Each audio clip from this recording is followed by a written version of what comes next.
what's up, you guys? My name is Rory, and you are listening to Rory's Room, the podcast where we discuss anything and everything life throws at us.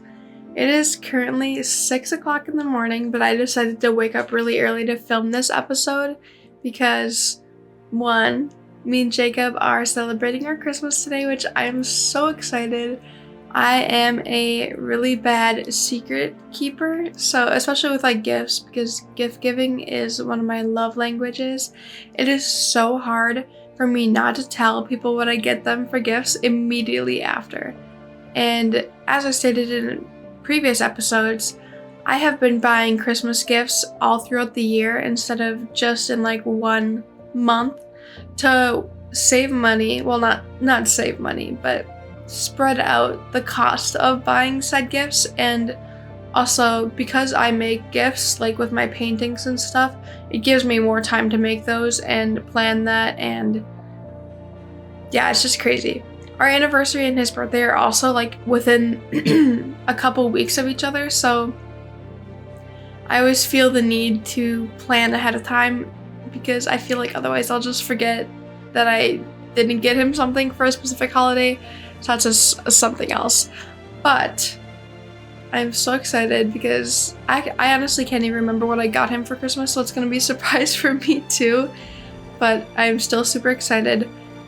And I also wanted to give myself a little bit more time to edit because, like last episode, I am trying to incorporate more visual aspects like introductions, and this episode specifically is going to take a long time because the topic that we're talking about in this week's episode is Spotify Wrapped, because that is something that we all love talking about, and Stranger Things 5 Volume 2. Personally, I have always been a fan of Stranger Things, dating back to Season 1, and so when I remember that this season was coming out, I was really eager to do this as a podcast episode, even though it's not really my style of stuff. But that being said, I don't really have a style of stuff, and the theme with Rory's Room is that we literally talk about everything and anything. So I figured it was only right to talk about this on the podcast. But looking at this outline, it's extremely long. It actually comes to about 33 pages, so either it's just a lot of bulleted information, or this episode is going to take a lot longer than usual. However, I do say that about pretty much every episode, and it's only usually a couple minutes longer than the last one. I did originally plan to wear different Stranger Things shirts, but because we are going home for the holidays, I actually packed up and vacuum sealed pretty much my entire closet, so all of my clothes are vacuum sealed in our car right now. I don't know if some of you recognize this shirt, but this hoodie was worn by Dustin in the first episode of Stranger Things. I feel like this is one of the pieces of merch that you wouldn't necessarily correlate to Stranger Things unless you really paid attention, because it's not Stranger Things merch. It's just I think it's the Museum of Minnesota. But as usual, before we get into this week's episode, we will first be talking about this week's favorites. I feel like it's only right for me to dedicate this week's favorites to my Spotify Wrapped because it's part of the theme. So my top podcast of 2025 is Crime Junkie, which I surprisingly haven't told you guys about yet throughout this favorites category. But Crime Junkie is one of the top true crime podcasts in the world, and it is known for its focused storytelling, emotional depth, and respect for victims, which creators have to be really, really careful in terms of this, because I feel like it can be really easy to disrespect the topic because obviously it's a really touchy topic. I actually did a research project for school about Netflix's documentary about Jeffrey Dahmer and the way the producers went about it and didn't get permission from victims' families and stuff like that. But I think one really good thing about this podcast is that a lot of the topics that they cover are actually brought in by people who have been involved. The hosts really do their research and make sure that they produce the podcast with a neutral and respectful tone. Ashley Flowers and Britt Prowat host this podcast, and I think it was produced or originated in 2017. So It's a very well-known podcast in true crime. Ashley originally volunteered with the Crime Stoppers of Indiana, and it was there where she drew inspiration for Audio Chuck and Crime Junkie. She also established a nonprofit called Season of Justice, where the profits that are collected are used for DNA testing for cold cases and support law enforcement and their methods to help with missing persons or cold cases, etc.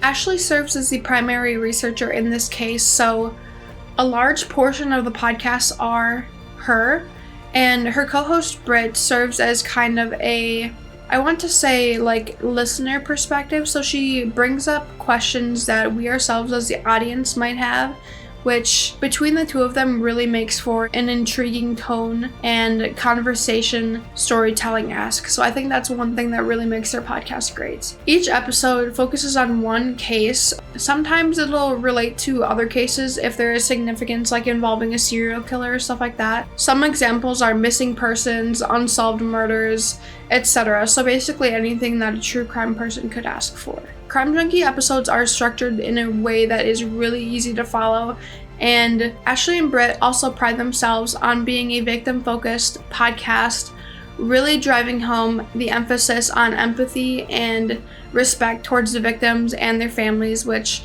is sadly a uncommon thing to see in media because a lot of producers really drive for profitability and monetization off of these stories, which is the craziest thing because I feel like you can get monetization in a respectful way by promoting the story like Britt and Ashley do. However, it's not a common thing seen in contemporary media. It's the perfect thing to listen to when you're commuting from place to place or just looking for something to be on in the background while you're doing work.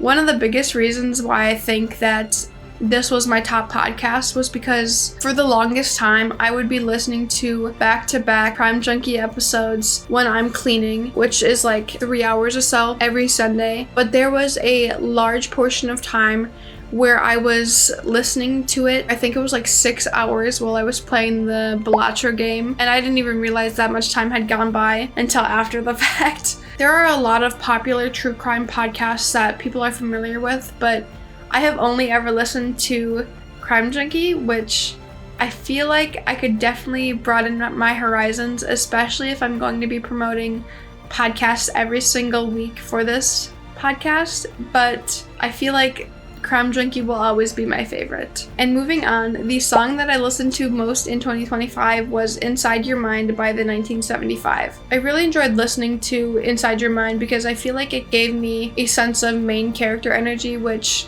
let's be honest, we all love main character energy. I actually have a playlist in my Spotify called Main Character Energy that I made, and it includes all of the songs that I feel like the main character to, and this song is definitely at the top of the list. I feel like the 1975 really drives home reflection in their music, so that's another reason why I really like this song. I listened to it a lot really early in the year during the spring because I feel like it gave the perfect vibe with the snow melting and the flowers blooming and really getting into that warm weather season. And lastly, one thing I can get behind versus one thing I can't.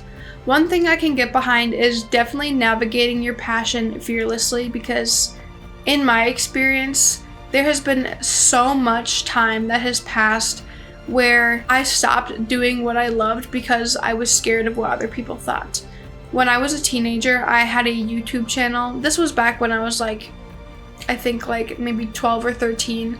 I had started a YouTube channel with vlogs and stuff like that, but during that period of my life, the transition between elementary school and middle school was especially hard with bullying for me. People were always bullying me for a lot of things, but the fact that I was trying to become a YouTuber and make videos of my own, although it really reflected with my hobbies and my passions, I really got bullied for it, and it really took a big toll on my mental health. Eventually, I had enough of being bullied and I stopped for a very, very long time. I made a few videos in high school with my friends. I eventually stopped making vlogs and videos that included my face, and later on in high school, I started making film edits by creating edits from different TV shows and movies and fandoms and stuff and mixing them, which really drove home my passion for filmmaking. And I only rediscovered that once I went back to college and pursued my electronic media degree, where I am now, and I create fictional short films and TV shows and etc. And I'm kind of back where I once was with face videos with this podcast, now that I'm including a visual aspect, and it feels really, really good. I'm definitely feeling better at talking than I was in the beginning of this season, and I feel like that's such a good thing. I decided over the summer that I was just really tired of caring what other people thought and holding back on what I was passionate about. And I've been wanting to make this podcast for a very long time. Every successful person that I think of, I can't imagine them caring about what people think. Everyone has to start somewhere, and as we all know, we're all our biggest critics. So like, for example, if I'm constantly criticizing the way I'm talking in this podcast, I'm never going to get a sentence in. So that's one thing that I struggled with in the beginning. I've just kind of accepted who I am and what I like to do, and really have been driving that passion home. And don't get me wrong, it's so hard. This week has been so busy. It's the last full week that we're actually in town, so I've been trying to get together with all my friends before winter break and also film this podcast and juggle vet appointments and etc. And it's been crazy. I feel like this is the same with all passions, and this really connects to last week's episode where we talk about routines and developing rituals that you actually like doing. It's never going to be easy, but it does have benefits in the long run, and I'm really, really happy that I actually got back into doing my passion and not caring what people think. And last but not least, one thing I cannot get behind is combining birthday gifts and Christmas gifts. As someone who was born in the wintertime, not necessarily close to Christmas, I was born in mid-January, closer to late January, but it has always irked me a little bit, rubbed me the wrong way, because I feel like it just kind of lessens the impact of what a birthday is supposed to do. For example, you would not combine a birthday in the middle of June with a Christmas present. So why would you do that with someone who was born in December or January? As I stated before, December is a really, really big season for me, and it goes into January and February as well. Jacob was born on the 5th of December. Our anniversary is on the 15th, and then there's Christmas, and then my birthday's on January 16th, and Valentine's Day is right after, and it can be really easy to combine all of those, but I feel like it loses influence and purpose if you do that. This is another reason why I like planning the gifts throughout the year, so that way I can easily get gifts for every single holiday without feeling like there's not as much emphasis on a certain holiday. And moving on to one of this week's topics, Spotify Wrapped. I feel like a lot of people, even if they don't use Spotify, are familiar with Spotify Wrapped because it's just such a big thing. And it's always something people share on their stories. The day that Spotify Wrapped dropped, I kid you not, I saw so many stories, probably about 20 on my Snapchat and Instagram as well, where people were just sharing their top artists and stuff. And I never really did that. I kind of just shared it with like the people I knew. But now I'm making not an entire episode, but a portion of my episode is dedicated to Spotify Wrapped, and it's crazy. I feel like I'm definitely going to be exposed in this. Not so much, I don't think, because I went over it beforehand, but the numbers and statistics on how much music I listen to will definitely be exposing for sure. And speaking of exposing, I'm pretty sure that Spotify clocked me as 82 in my listening age, which 82 years old, I'm literally not even 24 yet. That's insane. But because I listen to a lot of 50s music, it just categorized me older than the majority of listeners. However, I don't know if this is a joke or if this is like an actual thing, but I've seen things saying that people are like thousands of years old because they listen to like Renaissance music and stuff like that, which I think is even funnier. I don't know if it's like a meme or like people are just kidding, or if it's actually something that Spotify said, but I just think that's the funniest thing. Spotify clocked me at listening 31,826 minutes, which, if you calculate it, is 22 days straight. 22 days. That's almost an entire month. Interpreting this, I genuinely feel like I lived inside the pair of headphones. And I also think this is a really big thing with running. I listen to a lot of music while I'm running, so I guess it's not that surprising that I listen to 22 days of music, but I guess it's still a shock. In total, I listened to 374 genres of music, which blows my mind because I didn't even know there was 374 genres of music. I just kind of I guess there's a lot of different styles of things, but I didn't think I really listened to that much. I just kind of listened to indie pop and etc. But one of the funniest things, I'm the kind of person that likes to listen to Christmas music year-round. One way that I can get the perfect deep clean is by listening to Christmas music. I will literally clean for double-digit hours. I love deep cleaning, but a Christmas deep clean it just hits different. People I used to work with were always criticizing me about listening to Christmas music throughout the year. And the people that I spend my time with now are definitely used to it, and they don't say things as much, especially with Jacob. He just kind of lets me do my own thing. But he is a big fall person, so I've been trying to dial it back during the fall season so that way we can enjoy Thanksgiving and Halloween. But the entire time I'm constantly thinking about Christmas, but that's a different conversation. I did think it was really funny though how Christmas music was one of my top genres. It is really true to my character. If you know me at all, you would think that Christmas music would be in my top genres. Every single one of my top songs screams indie living in the woods, I think. For the longest time, and I still have this distant dream where I wanted to remodel a school bus or a van and travel the world. But I have a lot of motion sickness, so I don't even know how realistic that would have been. My top 5 songs were Inside Your Mind by the 1975, For Emma by Bon Iver, Meet Me in the Woods by Lord Huron, Oklahoma by Jack Stoiber, and Crooked the Road by Monrovia. And I feel like they're all in the same category of indie music. There was definitely a large portion of time in the spring where, I was saying, the weather gets warmer, where I was listening to all these indie songs, and it definitely showed in my Spotify Wrapped for sure. I do still have a soft spot for those songs. One of my absolute favorite songs, I think it was my top song of 2024, was Swan Upon Leda by Hozier. It was literally on repeat for all hours of the day for a good couple months. And I think this was around the time where I thought I was dropping out of college, and I was really convinced that after the semester ended, I would be living off the grid somewhere remodeling my bus. But that never happened, and I still kept listening to that song. It's just so good.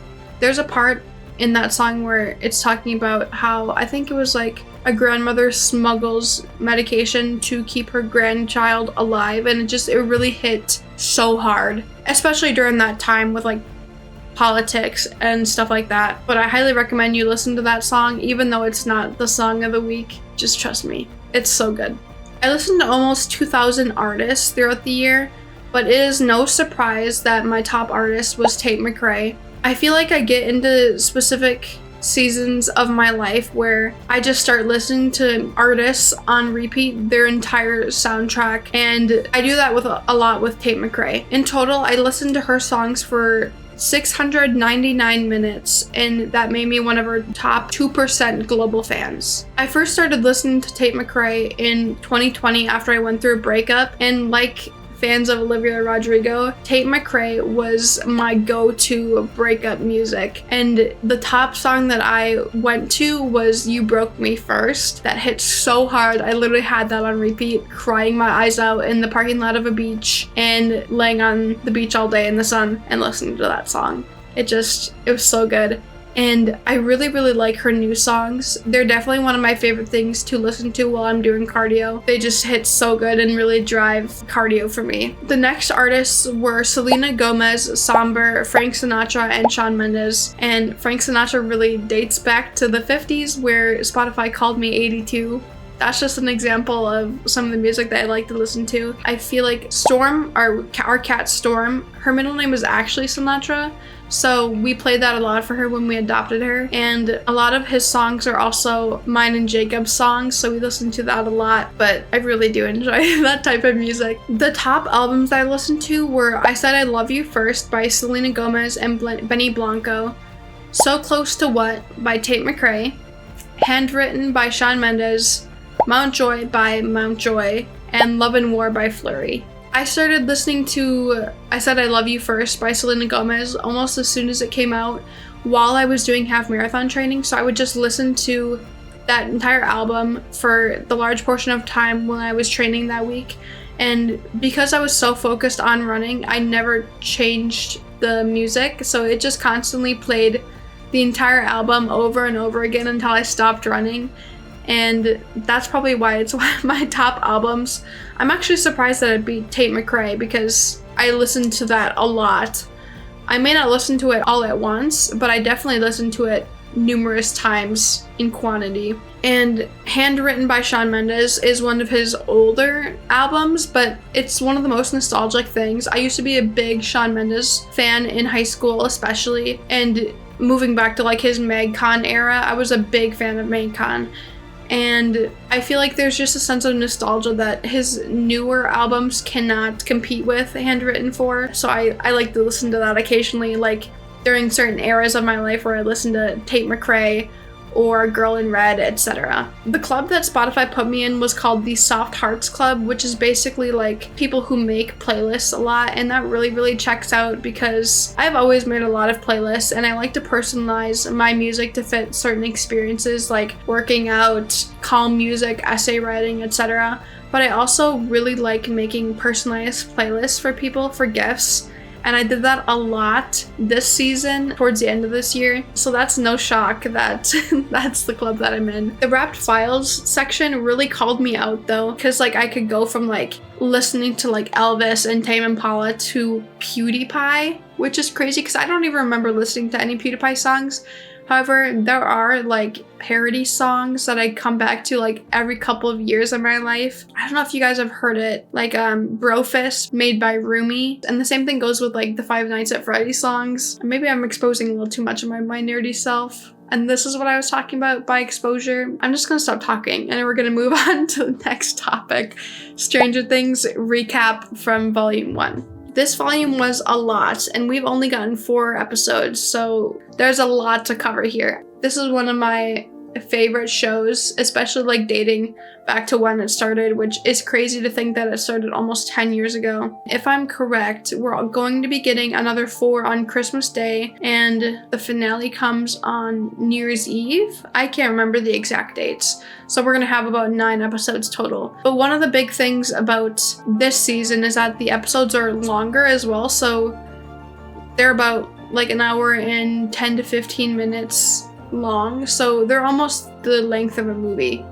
So you're watching about 4 movies per volume, which is crazy. You can definitely tell that they're trying to cram everything into the last season and fill in plot holes and stuff like that that were kind of left alone in the dark in previous seasons. Oh my gosh, I almost forgot. Spoiler warning, if you have not seen this volume of Stranger Things, please do not listen to this podcast because I'm going to just dive deep and expose it right away. So if you haven't seen it, please do not listen. I'm not going to be warning you every single time I say something, so this is your last warning. One thing that really reminded me of previous seasons was when Elle and Hopper were in the Upside Down and Elle brought up the COM promise quote from season 2, episode 2 of Trick or Treat Freak.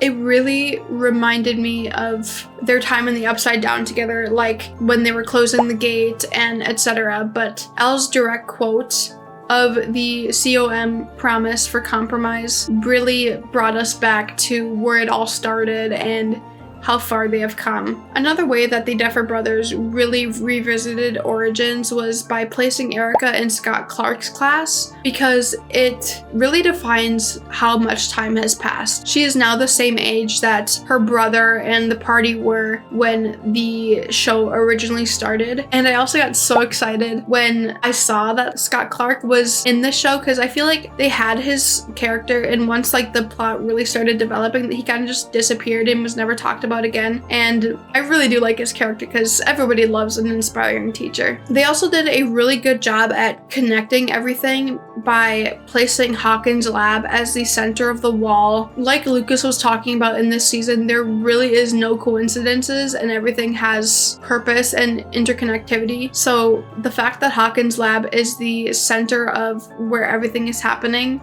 that's such a good way to connect. And speaking of interconnectivity and consistencies in the series, one of my absolute favorite things has been watching Robin and Steve's dynamic as they work at different dead-end jobs like Scoops Ahoy, Family Video, and now The Squawk.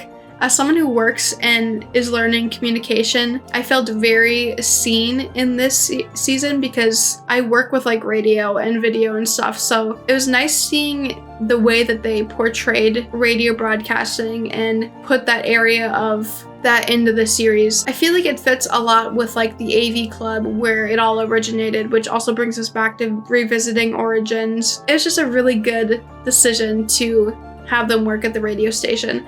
It also brings us back to, I think it was, I want to say season 3, where they would drive up that van up to the top of the hill and have to talk, like work with the antenna while Dustin was at that Camp Nowhere. I don't know, it just provides a sense of nostalgia and really revisits origins, like I was saying before. There has been a lot of interconnectivity in the characters as well, like when Murray puts Dustin in his place when he criticizes him for not getting all of his supplies, and Nancy puts Murray in his place for trying to tell her what to do by saying that the tracker would not sustain going through the Demogorgon and all of the stuff like that. So it's like character after character putting each other in their place, and I really respect Nancy's badass characteristics. She also indirectly said that she was going to shoot Murray in the balls, which I really liked because I have heard some controversy on his actor, but also his character kind of makes me mad, like how he was talking to Jonathan and basically telling him to take advantage of Nancy's vulnerability and slide in to get intimate with her. And Hopper's decision to stab his knife into the flesh wall also connects him to the Officer Aker, who, if you're not familiar with him by name, he's the one that Eleven and Hopper held hostage for information to interrogate him. And that brings the kind of indirect antagonist into the conversation, where instead of killing him, they keep him alive and he then escapes to make their life a living hell later on, which literally had me screaming at the TV like I was watching a horror movie. Like, you can't keep him alive, he's not dead, he's gonna come back and ruin your life and give you so many obstacles. But obviously they can't hear me and it's a fictional universe and things were set up the way they were set up for a reason. But it just had me feeling like I was watching a classic 80s horror movie where someone is just like tiptoeing down into the basement and you're telling them not to do that. Also, one major thing of editing that really caught my eye was the feeling of Holly being watched while she was getting the mail. And we later found out that she actually was being watched, and Max was the one who sent her the letter saying to meet Henry out into the woods. I feel like there's a lot of interconnectivity between Steve's character as well compared to previous scenes. If you didn't know, Steve's character was actually supposed to be killed off in season 1, but because his character got such a big fan base around it, they decided to keep him, which personally I'm happy with. I really like Steve's character, but he has upgraded with different parallels through the seasons, like the studded baseball bat that came with season 1 and upgrading that to the chainsaw this season 5, or when he hit the Demogorgon with the car outside of the barn and how that connects to when they hit the, I think it was a Demogorgon, it might have been the Mind Flayer, but I feel like the Mind Flayer was so big. Regardless, they hit the creature from the Upside Down outside of the Starcourt Mall. I think it was called Starcourt, but it really brings parallels back to previous seasons like that, and I really, really appreciate that, especially because it revisits origins, like I was saying, and provides a sense of nostalgia and recap with seasons. In terms of marketing, I was very, very surprised how personalized this series was. You could definitely tell that they had a bigger budget in terms of making this show, because the majority of the ads that I saw while I was watching the show were Stranger Things based. For example, Nancy and Jonathan within the Discover Cashback commercial, Murray in Dr. Squatch, and even Ted in Target commercials, which was so crazy. You could definitely tell that he had a bigger role in this season. It wasn't entirely too big, but he had a lot more screen time than he did in previous seasons, where he was portrayed as like the deadbeat dad, and now he actually had single moments on frame where he was the only person in frame, and so that was cool. Jacob actually predicted that they were going to die before the scene even began, and I did not agree, because I didn't think that they would kill off those characters, because I feel like Karen and Ted were such smaller roles in the series, so it actually surprised me how much they got involved in the volume 1 of season 5. As a filmmaker, I also really enjoyed the way that they formulated this season, because it's such a cinematic experience. For example, the way that the camera followed Will as he fell when he first saw through the Demogorgon's eyes was so good. There are a lot of cinematic parallels, not just in Stranger Things to this fall, but from other series like Breaking Bad with characters like Howard Hamlin and Chuck McGill. If you know, you know. But the way that they followed his fall was so good. You could definitely tell that they had a specific movement, and they did that numerous different times, so I really respected that. The way that they formed specific scenes too, like where Karen and Ted were dying and in their scenes where they were facing the Demogorgon head on, it really had you wondering what was going to happen. Personally, like I said before, I didn't think that they were going to die, because I feel like in a lot of crucial scenes like that, the scene is drawn out more, versus what we saw in the very quick frames was just significant damage, and their chest clawed open and their necks clawed open, and it immediately went back to the plot and didn't revisit it until later on in episode 2, where they opened with them going into the hospital. It really had me wondering though, because I was looking back and I paused it and I was like, oh my gosh, that's actually a lot of blood. And then I started to wonder whether they would actually survive, especially with the way that they slow panned up to Karen's body and mixed that with flashbacks of when she was fighting the Demogorgon. And for the beginning of that scene, we were only able to see the blood and her feet and her body, but we weren't actually able to see her breathing or her head until later on when Nancy actually approached the body. It was during that sequence where I was like, okay, maybe she actually did die, because this scene literally gave me chills with the way it was edited. It was so cinematic, and I literally geeked. I thought she was dead in that time, and I had changed my mind completely where I thought that there was no way that they could kill her. I changed my mind. I still thought Ted was alive, but I thought Karen was dead for sure. Also, the dial tone really pulled that scene together. The sound effect really encompassed what Nancy was feeling in that moment, I feel like. And personally, it kind of provided a sense of symbolism to like the ringing in your ear and like the nauseated feeling. And it even mimicked like a flat line in a way. And that's another reason why I feel like I was convinced that Karen was dead, because it was like such a static sound, and it really mimicked that flat line. It literally gave me chills, and the sound effects really reminded me of like a blockbuster movie. The producers also really emphasized multiple perspectives at once. Like when we learn about Mr. Whatsit and Karen writes down his name letter by letter, we get closer and closer to seeing who Mr. Whatsit actually is when she writes down Henry. And as she gets closer to finishing his name, we start to hear his voice clearer and see more and more aspects of his outfit and his body. And as she writes the letter Y, we actually get the first image of Henry's face, and we identify him as One or Henry Creel or Vecna. This is also when he's bringing Holly into his house in the prison world that he has built. I believe that's where the episode closes. But it's crazy, their editing and how it really puts things into perspective, unlike other seasons where it's kind of chronological. They definitely had a bigger production budget though, because what was that frame where Vecna stuck his fingers through that guy's face? It was so close up and I was literally like, it literally had my jaw dropping. I was like, oh my God. And Jacob was like, yeah, someone literally argued for that to be put in. Like, it had to be in the conversation. Vecna's costume was also very different than what it was in previous seasons. I feel like in this season, it was a lot fleshier versus previous seasons where it was kind of clunky and kind of gave off like a, I want to say plasticky, but I don't think that's the term, but you could definitely see the difference between editing and how that has changed since they started his character. In terms of critique, I feel like there's a lot to talk about in this season, in both good ways and bad.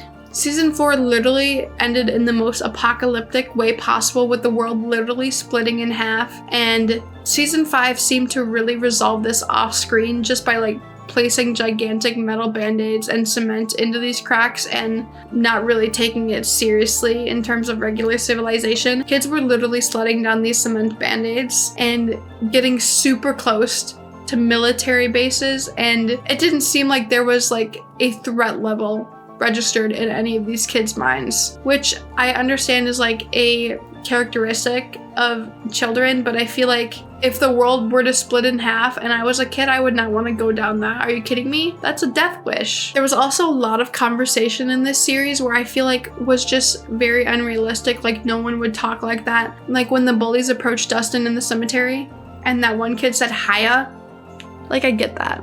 Like, it might have been a trend, but it kind of made me cringe. And like when Holly was approached by Max in the prison world and she was trying to determine whether she was one of the monsters or not, and Max was like, well, would a monster know that your brother tried to get a mohawk in freshman year and I stopped him? And I was like, no one would ever say that. Like, first of all, would that really distinguish you from the monster in a Stranger Things universe? Like, isn't Vecna literally a mind-controlling entity? Can't he literally invade your thoughts? He could easily lie to you about that, but it seemed to convince Holly. And then when Robin said, and for me, I like Dick, I was like, what? Don't you ever say that. Stop it. They literally had to be trying so hard to get to be quirky like that, and it just was not giving the effect that they wanted it to.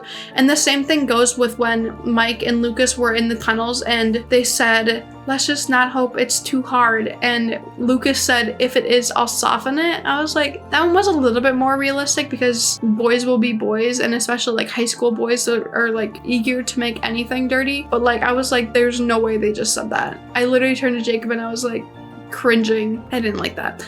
Also, when Derek was approaching the barracks and the military men literally threatened that Derek might get shot with a laser if he doesn't keep walking, they were so rude to him for no reason. He's just a kid. It's not like he was trying to like scour the base. I mean, he was the inside man, but there was no determining factor as to why they would know that. So like, that guy was just being unnecessarily rude to him for no reason. Also, one major critique that I had in this season was Holly's character. In earlier seasons, she's portrayed to be about like 3 or 4. And if the timeline is right, she would be about 7 in this season. And she is not 7.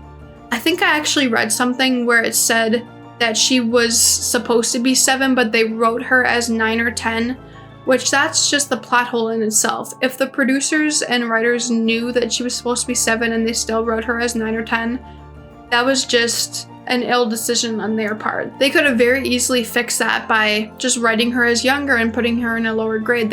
Her grade isn't a big thing. They could still have her on the playground and stuff. And they could easily find a child actor that could do good for her. Like child actresses, they don't have to cast a teenager. I'd be interested in wondering why they made these choices, but obviously I'm probably not going to have the opportunity, so I'm just gonna have to speculate. It just rubs me the wrong way in a sense. And it's also not that surprising that they've had conflicts like this. The show has been written and produced over about a decade, so age issues is not a surprising thing. The majority of the actors and actresses started this when they were really young, and now they're in their 20s. It's not surprising to see that they look completely different. However, it does affect the continuity of the series because I feel like no one ages that fast, and you can definitely see how much time has passed cast and the actors, despite the producers trying to make it seem like with like makeup and stuff. And this is proved when they had to CGI Will in earlier memories. When it opened with that, I was literally jaw on the ground, shaking my head, laughing. Literally called it before I watched the show.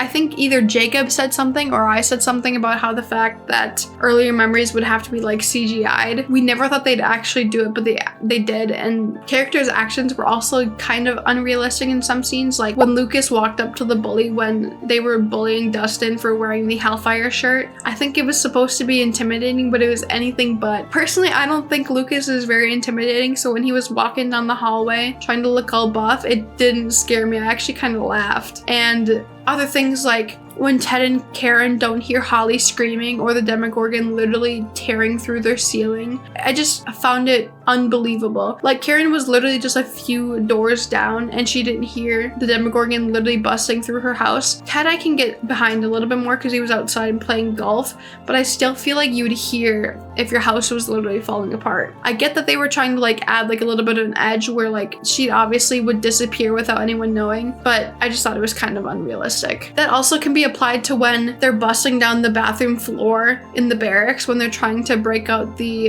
kids that Vecna may be targeting. You're telling me that none of the guards and none of the kids heard them hitting through the floor and breaking wood, and none of them heard that? They must be the worst guards in the history of ever. That's just insane. In terms of plot holes, I'm really happy that they fixed the 8 plot hole from season 2. They visited her character in season 2 as like a complimentary character to 11, then they just never talked about her again. And I was actually genuinely convinced that they were just going to leave it be and not talk about it again. And I'm really happy they didn't, because like a lot of things, it could just be easily solved. I feel like this series, and especially this season, has a lot of plot armor. And if you don't know what plot armor is, it's basically like where the stakes are significantly lessened because producers refuse to have long-term consequences for characters or refuse to kill them off. And I feel that is especially evident in this season. For example, like I was saying before, season 4 literally ended in one of the most apocalyptic ways possible, with like the earth splitting in half. And like when Lucas was clutching Max's body as she died, she was bleeding from her eyes. And even if she is no longer dead and is instead in a coma, shouldn't she be blind? We see her in the dream, or not the dream, the prison world, and she's not blind. And that just could be like a stylistic choice, how like she's kind of like not in her body. And you see like when people are portrayed in like heaven and stuff and they look completely different, or like they look like what they did when they were younger and not like the way they died, which I could see that. But if she wakes up and she doesn't have significant eye damage, I'm gonna find that hard to believe and kind of like plot armor, because there's no way that he literally snapped her wrists and like joints and stuff and she doesn't have significant damage to her body. Like she could still be alive, but she's still gonna have a lot of physical restraints. So I really hope that they don't just like coast over that, and when she finally does wake up, she just stands up and walks back to like her normal life. Speaking of blindness, I feel like another form of plot armor in this is when Dustin casts prismatic spray in the cemetery, where he was talking about how in his last campaign with Eddie, he cast prismatic spray, which causes blindness, and then he throws the grave cleaner at one of the bullies. And of course that you can kind of see in close-up frames where it like burns their faces, but they don't cause blindness. And I feel like it would be really cool if it actually did cause blindness, like even if they did keep going after them in future episodes. But I feel like because it didn't cause blindness, we can kind of see or predict that the bully is going to kind of pursue him in like a kind of Jason archetype, like the last season, where he comes back in the end to serve as an obstacle to Dustin until he meets his untimely death. But still, I feel like the characters are without consequence this season. Literally, one thing that blew my mind was how easily they were able to just drive through people's yards and break through their fences and kidnap entire families, and nothing came out of it. I feel like, considering their involvement in 11's history and the fact that they have been involved in everything, especially Hopper and Joyce, I find it unrealistic how the government does not have surveillance on them. Like, you'd think if 11 is such an important thing and such a desirable target, they'd want to know where she is, and so the first place they would go and research is the people who are most commonly with her, but it doesn't seem like there's any surveillance on any of the characters. And while I do really like the editing, I feel like there is a major tone shift in how editing was in previous seasons and how it is now. You can very much tell that the season is not 80s nostalgia or like kind of like thriller-esque. It's more like blockbuster movie, like I was saying before. And I'm all for praising advancements in editing and stuff, but I feel like with a show like this, it's really important to maintain consistency, and that's with like every show as well. If you start making things out of the blue and making things differ from one another, it just kind of breaks like continuity. And not to mention, I feel like a lot of people view this show as their childhood, considering it's been developed over a span of 10 years. And breaking this consistently kind of means for like a twist of perception, so people might not view it the same way as they previously did. Also, lighting in specific shots and scenes, like when they wheeled Ted and Karen into the hospital, it really made me feel like I was in like a poltergeist movie. I get what they were trying to go for there, and I know that color is constantly changing and is very important when you're trying to emphasize emotion in scenes, but I feel like they changed it so often that I felt like I was being pulled in so many different genre directions that kind of like blurred the consistency of the editing and tone of the show. I feel like they did a really good job with rising action. For example, like the early burn being the call to action and the plan failing, so the characters have to restart from square one with the obstacles in mind. And it is formatted correctly, but I can see why the plan failing repeatedly can get on the audience's nerves. And while I critiqued the seriousness of the characters and how I didn't feel like they were acting serious enough or taking the situation seriously enough, I do feel like that the way the Duffer Brothers positioned the plot really drives home the ability to intensify the emotion through the episode and allow for more rising action. One thing I did notice is that there was no damsel in distress role in this season, unlike last season where like Chrissy was the damsel in distress. There is, like I said, a dumb jock role still in question, like how Jason was one of the indirect antagonists in season 4, and this season it's another character. I don't remember his name exactly, but he's like a replacement for Jason in my opinion. He's literally wearing the same Letterman jacket as what Jason was wearing, so I don't know. I feel like it definitely follows a specific format. Also, this kind of like fits with like the editing aspect of things. Also, in terms of plot, I didn't realize that at first, but Will's spinning vision and Holly's experience on the playground appeared right after each other in the series, and it was all set up in front of our eyes. And although I could kind of guess it, I didn't notice it entirely until I watched it the second way through. Of course, I knew that they were both factors, but I didn't know they happened right after each other. I also found it extremely interesting how Mr. Whatsit is portrayed to be the hero in disguise in the beginning before we realize that it's Vecna, even though we can kind of guess that it might be. And then after we identify him as Vecna, we obviously know he's a villain. And that compares to how Derek was portrayed to be the bully in the beginning, but then he's transformed into delightful Derek and one of our protagonists in the end. I find their arcs really to be interesting. And much like when Derek turns into delightful Derek, when Mike gives Holly her D&D piece, she kind of transforms into Holly the heroic, making a necklace out of it and clutching it whenever she wants to feel brave. This necklace continues to be a symbol throughout the entire volume. For example, like when she gets that note in the mail from Henry and goes out into the woods to find him, you can see that she clutches onto it, that way she can feel brave before going into that difficult time. Another form of symbolism is the book A Wrinkle in Time. I didn't get it at first because they didn't provide a lot of context on it, but from the research that I did, Mr. Whatsit in Stranger Things is Mrs. Whatsit in the book, and as Holly talks about later on when she's talking to Max, Camazotz compares to the Upside World in terms of prison worlds, and characters like Meg can have comparisons with characters in Stranger Things, and so there's parallels there. There were specific parts of this season that I really liked, like when Holly and Karen hid under the bathwater, and while it is probably unrealistic that they weren't found or that they were able to hold their breath that long, it did have me smiling and kicking my feet. Like, it was so well edited, and it was definitely a cinematic method of hiding. I thought it was so cool, especially with like how the camera panned from where the Demogorgon was and beneath the water and where they were. I've always loved shots like that where they were able to see, where the audience is able to see numerous different layers, like going through water and stuff with refraction. I also feel like editing was done so well. Like when Will got his powers in the end and they kind of had his life flash before his eyes in kind of like a film real-esque way with Robin's voiceover.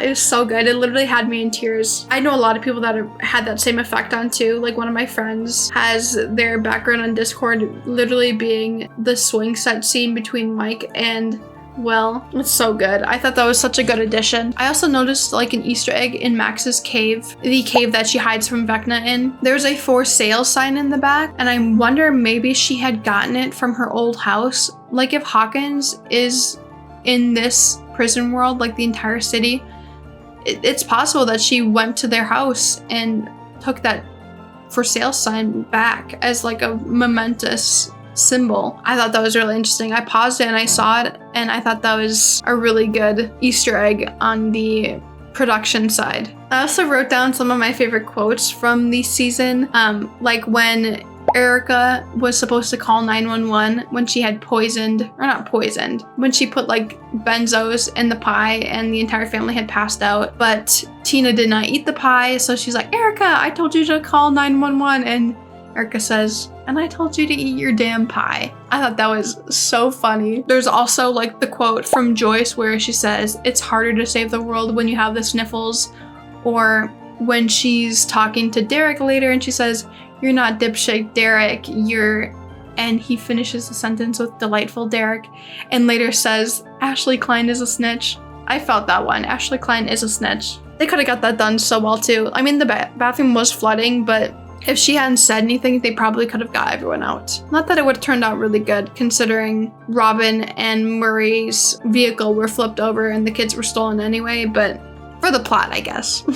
In terms of character development, obviously there was a lot of character development in this season. We watch as Will, the character who the whole show was written around basically, becomes less of a side character and it really develops into a main character. Like, he experiences seeing through the eyes of upside-down creatures like the Demogorgon in episode 1 as it approaches the Wheeler's house, and then he sees through Vecna's victims like Holly and Derek as Vecna invading their minds. And I feel like he just had more screen time than in previous seasons, which blows my mind considering, like I said, the entire series is kind of written around his character, but he was kind of just portrayed as like a submissive character in a sense, like a side character. In this season, Will kind of gains his own personality and power and draws who he really is, and I feel like that has significant role to play through his relationship with Robin and him finally getting scenes with her. I feel like it's kind of been like a desire of fans for Will and Robin to get scenes together, especially people who advocate for their sexuality to be unraveled in this series. I feel like for the longest time, although in season 3, Robin came out as gay to Steve, her sexuality kind of wasn't talked about a lot. And I feel like in this season, it's finally addressed, and I really, really do appreciate that, and I'm sure a lot of people do as well. Jacob did mention that there would be like a really good significance in like, right now it's like Will the Cleric and Will the Wise. We wonder if it would have had more correlation if he was like a warlock, because Vecna controls him in a sense. It's like that might have been a better class decided for Will, but I can also see Cleric too. As Will gains more confidence throughout the season, we see him finally snap and tell Joyce that her plan sucked, and the only reason why they're getting information is because they decided to go with Will and Robin's plan. This is extremely new to his character because, like I said, he kind of has been very submissive and he never really got the arc that he deserved. Will goes from zombie boy to tackling Derek and tapping into the hive mind to see things that Vecna didn't even want him to see, like the other 3 kids that were kidnapped other than Holly. However, as he gets more confidence and gets character development, we also see a new weakness of his to be revealed. When he is tapped into the hive mind, he feels the way the hive mind feels. Like when the Demogorgons are getting burnt with a flamethrower, he feels like he's getting burnt by a flamethrower, which I can only expect shows up later in the series to be a detrimental thing, especially if Will is working in the good's favor, in the protagonist's favor. It can definitely be a obstacle they're going to have to pass.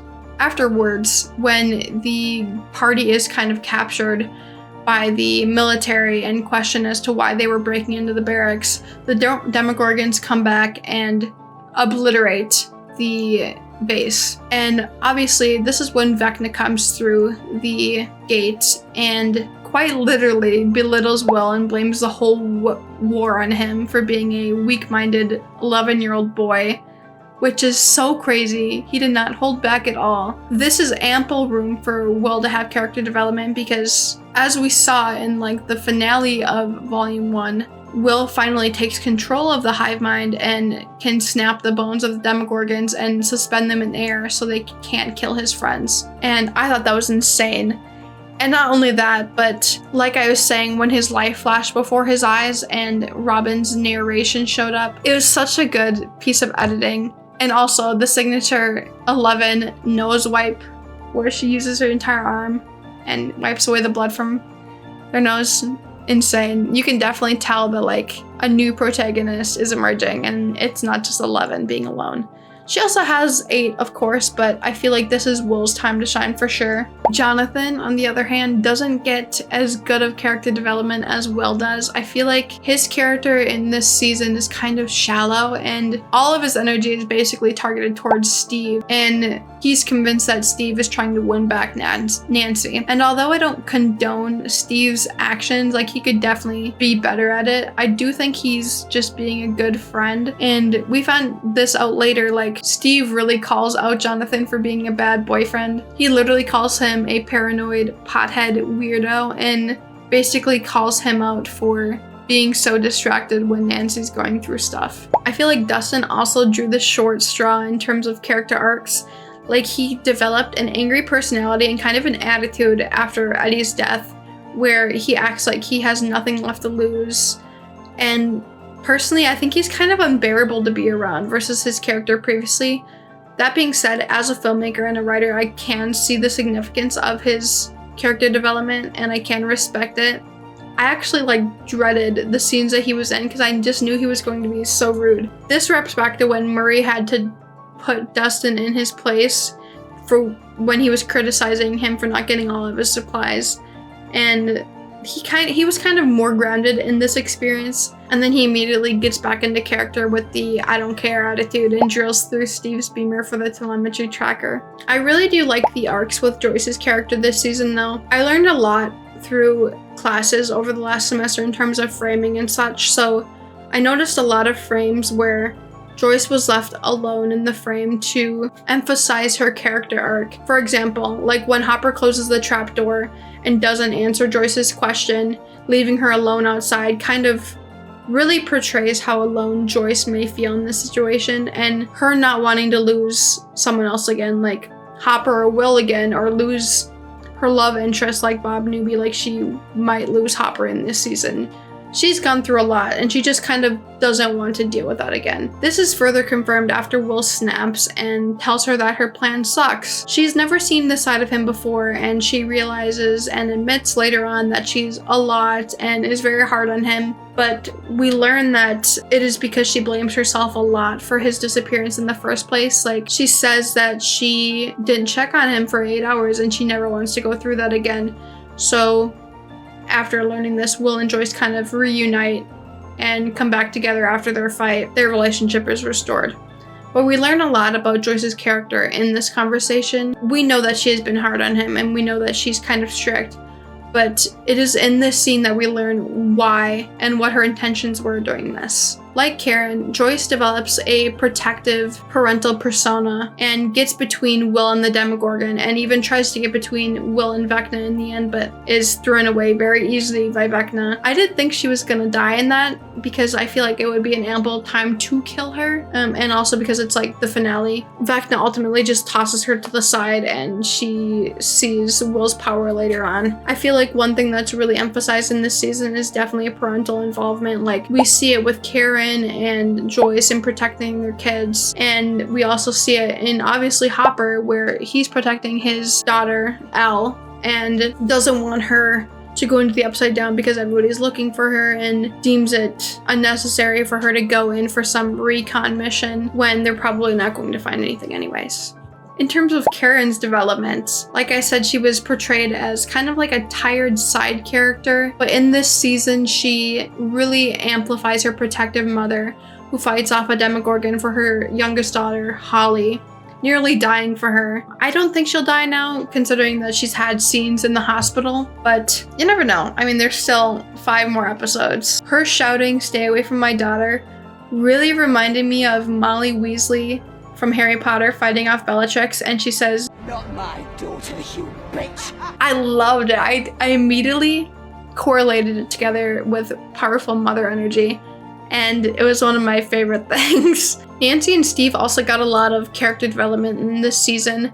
Nancy has always kind of been portrayed as a badass, but she experienced a lot of, in her terms, avoidable trauma. Like if they had just acted sooner, she might not have experienced all of this. But one of my favorite scenes with her was when she tried to wash off her mother's blood from her hands, and the editing was so well done. The repeated frame of the soap dispenser really drove home that she could not wash off the blood fast enough or enough, and regardless of whether the blood was visible on her hands or not, it would still be there to her. Not to mention she had to continue on with her mother's blood on her clothes until she changed into the Candy Striper uniform, but still, that was such a good scene. Steve experiences the character development of going from a flirtatious, girl-savvy, desirable guy in season 1 to having his history come back to bite him when the girl who had to jack their car was a sister of one of his old flings who he stood up numerous times, and you can definitely see the change in how he has a relationship with women. This also reflects when he's trying to impress Nancy too, whether it's in a romantic gesture trying to win her back like Jonathan thinks, or if he's just trying to get her respect as a friend. Another one of my favorite characters in this season is definitely Lucas. Although he doesn't have like a main character role, I feel like his character has significant impact on this season, and especially with Max's character. Lucas prioritizes a lot of his time in playing Max's Running Up That Hill song in the hospital and rewinding it, and we find out later on the impact that song had on Max's story. In episode 4, she's telling Holly that she hears that music and follows it and gets to the brink of reality, but just before she can leave, the tape stops and he has to rewind it, and Vecna finds her, which leads her all back to square one. And that scene is just such an impactful scene for me. Max has been in a never-ending time loop where she, like she states, must choose either suicide, accepting her fate, or escaping. And the entire season, mostly off-screen, she's been navigating Henry's prison world while in a coma and going through all of her memories and Henry's, almost getting out, experiencing his rainbow room memories, high school memories, and then the mysterious canyon, kind of looks like the Grand Canyon, but cave memory that Henry refused to go into, like he's scared. And for a while, she's going through this trying to escape path. And then after Vecna chases her into that cave again, she kind of accepts her fate and tries to live with the life that she has now in the prison world. But when she sees that Holly is now in the prison world as well, she collects that they may actually be able to escape again. With antagonists like Dr. K and Acre, we don't know much about them, especially with like Dr. K. She really reminds me of Papa in a sense, so it kind of makes me wonder if she was kind of a replacement and a stylistic choice here. I'd be interested in learning more about her character and whether she actually has significant ties to Papa or not. I wonder why she actually wants 11. I'm sure we'll learn more about that in terms of 8's experience with all of this, which we'll probably find out in Volume 2. She did mention that she thinks 11 is kidnapping the kids in episode 4, but she doesn't know whether that's for good or bad, but it doesn't really seem to matter to her. For obvious reasons, 11 also experiences a lot of character development, and I feel like in this season especially, she's very personified. In other seasons, she is othered a lot just by kind of being the outsider and person with powers. And I feel like in this season, she's really grounded by experiences with Hopper, and she learns more about his late daughter, and I feel like in their experiences especially, she is very personified. Like Joyce, where we learn that she just doesn't want to lose Will, Hopper also shows vulnerability to Elle when they're in the Upside Down, saying that he has been so hard on her and implying that it's just because he doesn't want to lose her. The stubborn punk-ass scene was kind of a calm before the storm, which really made me feel like Hopper was definitely going to die later on, and we watch as Elle sees basically bombs strapped to Hopper's chest as he goes to approach what they think is Vecna behind the door, and we later find out that it's 8. But I think that's the second time that we think that Hopper is going to die just in this volume alone. Like, he's had predicted deaths like at the end of season 3, but he doesn't actually die, he comes back, which is another reason why I feel like he's going to die in the end, because I feel like they've been baiting us with it from the beginning. And I don't know, there's a lot of characters who I think we're gonna die, but I'll recap that at the end of the episode. Another indirect antagonist, in a sense, is developed in this season as well. The hedgehog, also known as 11's kryptonite, is a signal that paralyzes her and nullifies her powers in a sense. The funny thing is, though, I noticed it right away and it kind of irked me, is the siren is the stereotypical like alarm clock for iPhone. And so as this siren goes off through the entire episode, off and on, and at one point consistently, I was just sitting there kind of annoyed because like Jacob never wakes up to his alarm, so like I hear that all the time consistently. I associated that with not being able to sleep in, and I just thought it was funny. They could have picked any sound effect and they chose that. As I stated before, Derek Turnbow starts off as like a kind of villain, a very, very low stakes villain in the beginning, more like a bully in episode 1. And later on, he becomes Delightful Derek when he teams up with the party and the protagonists. And his development and story begins with the slow pan throughout the classroom where he's revealed to be Vecna's next target. And that's confirmed when we see him acknowledge Henry in the back of the room. After faking agreement with Joyce and refusing to cooperate in the barn after they had kidnapped him, which I don't blame him, he finally decides to work as the inside man after seeing the Demogorgon and the monster is actually at hand, and he becomes a major protagonist in Volume 1. We do see him being dragged off by a Demogorgon in the end, so I don't know how his development is going to be shaped in Volume 2, but I am very eager to see where his story goes. Erica has some character development in this season, but it's mostly in terms of navigating how much time has passed. I feel like her indication being in the same science class that the party started out in was a major part of her character development, and also her friendship breakup with Tina that allowed her to basically be recruited despite the Turnbows so they could kidnap them was her major development. But Polly, on the other hand, starts out as a two-dimensional character in the last few seasons, casted completely differently, but she gets a lot bigger role this season. Like when she gets the note in the mail, we are inclined to think that Henry is luring her out into the woods, but it's really Max. And as she's going out into the woods, she wraps herself up in Henry's Boy Scout gear and clutches Holly the Heroic and makes her way into the woods, really emphasizing like the D&D persona of and characteristics of this series entirely. All in all, I feel like relationships in this season were definitely emphasized, like Jonathan and Steve, Erica and Tina, like those classic arch enemies. I also felt like Steve and Dustin had kind of an arch enemy vibe to them this season, unlike previous seasons where they were inseparable.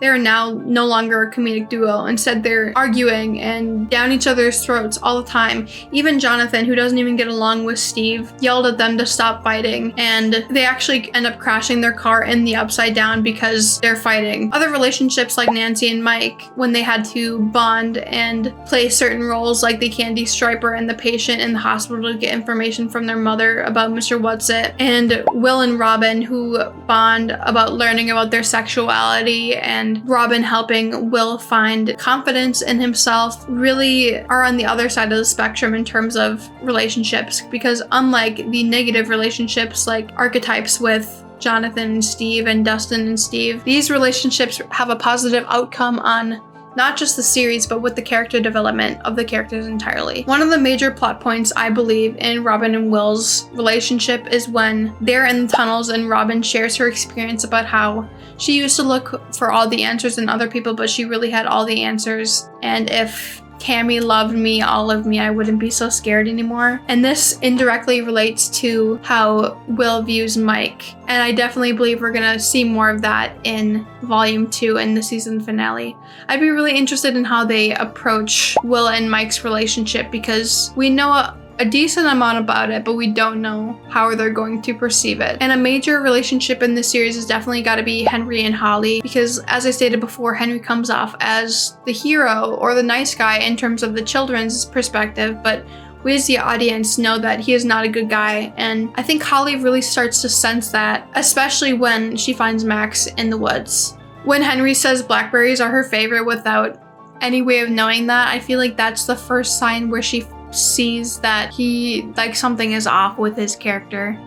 And when he tells her to never under any circumstances go into the woods, while it seems like he's trying to protect her, she learns that he is definitely not the good guy, and eventually she has to leave Max and go back to the house, which we'll see more in Volume 2, but I can only imagine that's going to fail and he's going to find out and threaten her. And there are a few questions that I have about the series, like why there was an 11 decoy being chased by the government in episode 1. Like, are there people who are supporting 11 and trying to hide her? I don't know. It hasn't been touched on again, so I'm wondering if they're gonna fill that hole in Volume 2. And like I was saying before, like, is Dr. K related to Papa?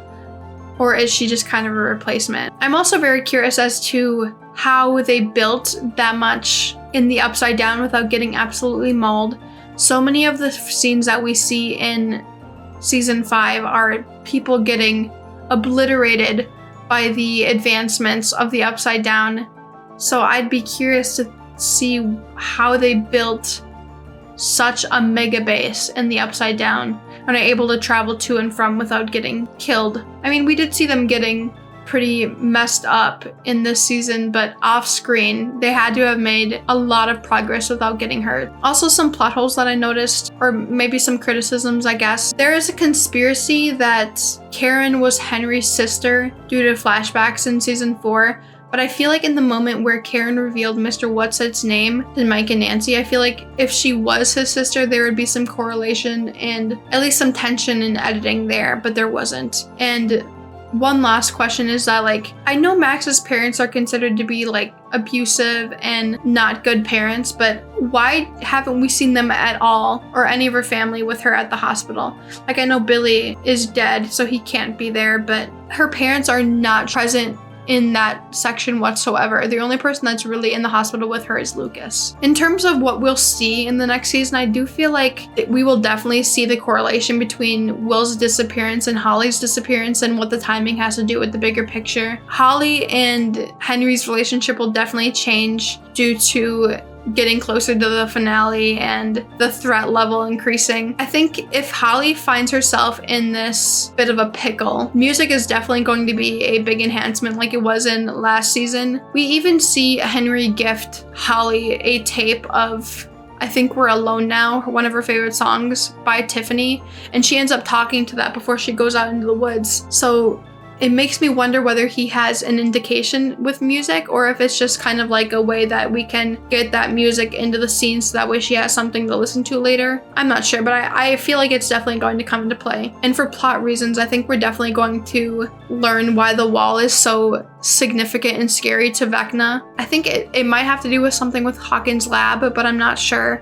And we'll definitely see the correlation and working together with 8 and 11 again, and how she ended up in the hands of Dr. K. In terms of deaths, I feel like I was saying, I feel like 11 and Hopper have to die. I feel like, especially with like 11, I feel like the government's not gonna stop looking for her, regardless of if even they wiped the entire camp off the planet. There's still going to be people who would look more for her. The military is huge. I guess the same thing can go with Will now, even though they're not really aware of Will's powers. I feel like if the government learns about this, I mean, they kind of did. If anyone was alive on that platform when Will was doing that, they know that he has powers now, so that might be a problem. On top of that, for the longest time, I have been obsessed with the trope with Steve and Dustin, where their line was, if you die, I die.